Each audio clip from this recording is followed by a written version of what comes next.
अस्सलामुअलैकुम, welcome to my next tutorial. इस tutorial में आपको बताऊंगा कि हम फ्रेंड फंक्शन के ज़रिए दो क्लासेस का डाटा इकट्ठा किस तरह से करवा सकते हैं। तो मैं अपना ओपन करता हूं प्रोग्राम, पिछले वाला जो हमने जिस पे हम बात कर रहे थे। मैं इसको कंट्रोल ऑल कंट्रोल सी करके कंट्रोल नहीं कर देता हूँ, ठीक है। और उसमें मैं ये सारा पेस्ट कर देता हूँ। मैं इसमें सिंपली क्या करता हूँ, एक हमारे पास होता है जब हमने दो क्लासेस हम इस्तेमाल कर रहे होते हैं तो हमारे लिए एक होता है कि हमें ये जो मैं काम कर रहा हूँ ये हम कर रहा हूँ कि फॉरवर्ड डिक्लेरेशन कर रहा हूँ, ठीक है।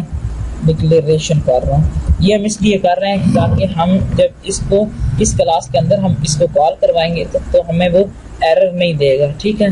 ताकि ये मैं इसमें इधर मैं इस क्लास का ऑब्जेक्ट पास करूँगा ना तो फिर वो हमारे लिए आसानी होगी, आसानी से वो एग्जीक्यूट हो जाएगा। अगर मैं ये फॉरवर्ड डिक्लेरेशन नहीं करता तो फिर हमें वो एरर देगा। मैं अभी आपको ये रन करके दिखाऊंगा तो फिर मैं आपको समझाता हूँ। पहले मैं एक छोटा सा वो ना अपने इसका जो बुक का एक A1 कर लें और साथ बुक 1 का कर लें एक A2 कर लें। अब ये जो मैं कर रहा हूँ ये मैं क्या कर रहा हूँ कि मैं इनके ज़रिए ये जो हमारा वाइड फंक्शन होगा ये क्या काम करवा रहा होगा कि हमारी इन दो क्लासेस का जो डाटा होगा, एक बुक को और एक बुक 1 का, ये उन दोनों को एक्सेस करवा रहा हूँ। मैं काम इसमें क्या करता हूँ कि एक क्लास दूसरी क्लास हमारी है क्लास बुक 1, ठीक हो गया। अब मैं इसमें क्या करता हूँ, मैं ना ये कंट्रोल X करके ना कंट्रोल V कर लेता हूँ, ठीक हो गया। और इसमें मैं सिंपली क्या कर लेता हूँ कि ये पूरी की पूरी लाइन मैं कॉपी करके ना इसमें सिंपली पेस्ट कर देनी है, ठीक हो गया। अब मैं क्या काम करता हूँ, अब मैं सिंपली इनपुट ये इनपुट फंक्शन को बेशक आप खत्म कर दें क्योंकि अब इसकी ज़रूरत नहीं है। ये हमारा पिछला टॉपिक था वो हम उसमें क्लियर कर चुके हैं, ठीक है। अब मैं क्या करता हूँ कि ये वाली दोनों चीज़ों को उठा के मैं इसको इन दोनों के ऑब्जेक्ट को कंट्रोल C करके कंट्रोल V कर देता हूँ। अच्छा, अब देखो हमारे पास जो प्राइस और ऑथर है वो बुक का है और जो हमारे पास नेम और पेज है वो हमारे बुक 1 के हैं। तो पहले नेम को देखें, नेम किसका, ये हमारी ज़रूरत नहीं है इसकी, ठीक है। अब देखो कि हमारे पास बुक के कौन कौन से डाटा मेंबर है। एक प्राइस है, प्राइस और एक ऑथर है। ऑथर के लिए हम ऑब्जेक्ट का इस्तेमाल करेंगे A1, ठीक है। और उसके साथ हम प्राइस के लिए भी A1 का इस्तेमाल करेंगे A1, ठीक है। उसके बाद हमारे पास ये जो दो बाकी नेम और पेज बनते हैं ये किस क्लास के हैं, ये A2 क्लास के हैं, ठीक हो गया। और उसके बाद ये ऑथर हो गया और उसके बाद जो पेज है ये भी हमारे पास A2 के लिए हो गया।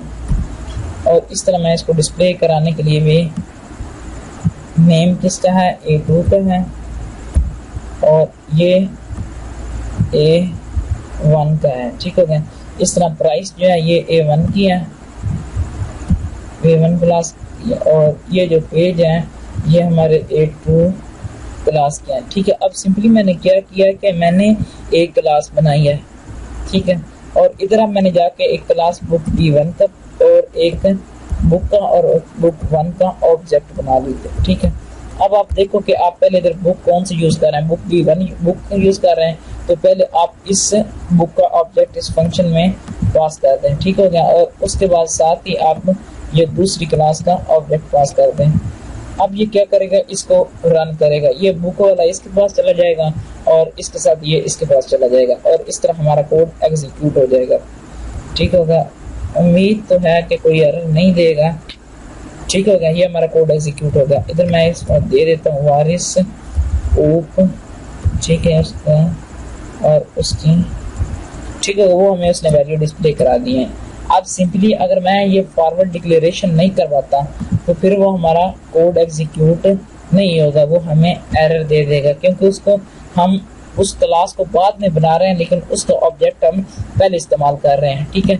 इसके लिए हमें ये क्लास फॉरवर्ड डिक्लेयर करने की पड़ी है। अगर आप चाहते हैं कि नहीं मैं क्लास एक और ले लूँ और उस क्लास का भी साथ डाटा यूज़ करवाना चाह रहा हूँ तो फिर आप सिंपल इसमें जाके एक और ऐड कर लें के ओ का A1 होगा। इधर भी फिर वही आएगा कि ओ का 1, ठीक है। लेकिन 1 ऑब्जेक्ट का नेम नहीं होता लेकिन फिलहाल मैं आपको सिर्फ समझाने की कोशिश कर रहा हूँ, ठीक हो गया। उसके बाद हमारे पास इधर एक और क्लास बना लेंगे वो ही हमारे पास ठीक हो गया। उसी तरह हमने सारा काम करवा लेना है। और अगर आप इसमें भी यही है कि आप अगर इधर ऑब्जेक्ट पास नहीं करते हैं तो फिर आपको ये क्या करना पड़ेगा, आपको इधर ऑब्जेक्ट इनके बनाने पड़ेंगे। लेकिन मैंने आपको कहा कि ये अच्छे प्रोग्रामर की निशानी नहीं है। जो अच्छे प्रोग्रामर होता है वो इनमें ही ऑब्जेक्ट पास करता है। लेकिन इस तरह भी हमारा काम हो सकता है, ठीक है। उसमें यह है कि हम बार बार नहीं लिखना पड़ेगा, क्योंकि हर काम करने के डिफरेंट मेथड हैं, ठीक है। और उसमें क्या होगा कि हम इधर ये ऑब्जेक्ट बेशक ना भी बनाएं तब भी हमारा कोड एग्जीक्यूट हो जाएगा। तो मैं इसको रन करके दिखा देता हूँ ताकि आपको एरर हाँ चाहिए, हमारे पास एरर ठीक है, और हम कोई एरर नहीं आएगा। इसके अलावा इससे भी काम हो जाता है। लेकिन आप कोशिश करें कि आप उसमें हर क्लास का एक ऑब्जेक्ट ज़रूर पास कर दें, ठीक हो गया। उसके बाद मैं इसके वो सेट करता हूँ। ये हमारे थैंक्स फॉर वाचिंग, और हमारे चैनल को सब्सक्राइब करना ना भूलिएगा ताकि आपको लेटेस्ट अपडेट्स के बारे में पता चलता रहेगा। और मुझे दुआओं में याद रखिए।